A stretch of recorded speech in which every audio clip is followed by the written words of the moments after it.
گوجری زبان میں اپڈیٹ سنیے۔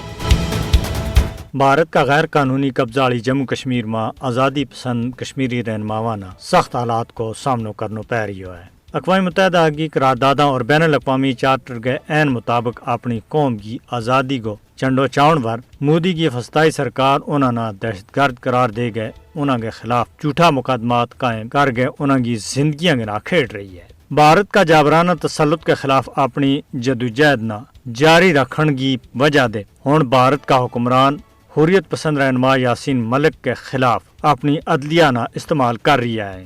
یاسین ملک نہ بھارتی پولیس نے فروری 2019 میں سری نگر میں ان کا کار دے گرفتار کیا تھا اور اس کے بعد میں انہوں نے نئی دہلی کی تہاڑ جیل کے بچ بند کر رکھے ہوا ہے۔ آج یاسین ملک کے خلاف غیر منصفانہ مقدمہ نے ایک بار پھر یہ گل ثابت کر دیتی ہے کہ بھارتی عدلیہ کو نظام جھوٹا ہے۔ مودی کی ہندو انتہا پسند حکومت کشمیریہ نہ محکوم بناؤن کے واسطے عدلیہ نہ ریاستی آلہ کا طور کے اوپر استعمال کر رہی ہے۔ یاسین ملک پر بے بنیاد مقدمہ میں فرد جرم اور سزا اس کی تازہ مثال ہے۔ یاسین ملک نہ بھارتی عدلیہ کا طرف سے دھوکہ دہی کا مقدمہ کے ذریعے سزا سنانو ما سیاسی انتقام ہے۔ مودی حکومت انہاں بھارت کا غیر قانونی قبضہ کی مخالفت کرن اور اقوام متحدہ دے تسلیم کیے ہوئے اپنا حق خود ارادیت کو مطالبہ کرن کے اوپر انتقام کو نشانہ بنا رہی ہے۔ یہ ایک حقیقت ہے کہ جب کشمیریہ نہ سزا سناؤن کی گل آئے تو ہندوستانی عدلیہ قانون اور انصاف کا تمام اصولہ نہ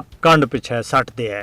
حریت رہنما یاسین ملک نے صاف لفظہ میں بھارتی عدلیہ کے سامنے یہ گل کہہ دیتی ہے کہ اگر آزادی مانگنا جرم ہے تو یہ جرم میں کیوں ہے۔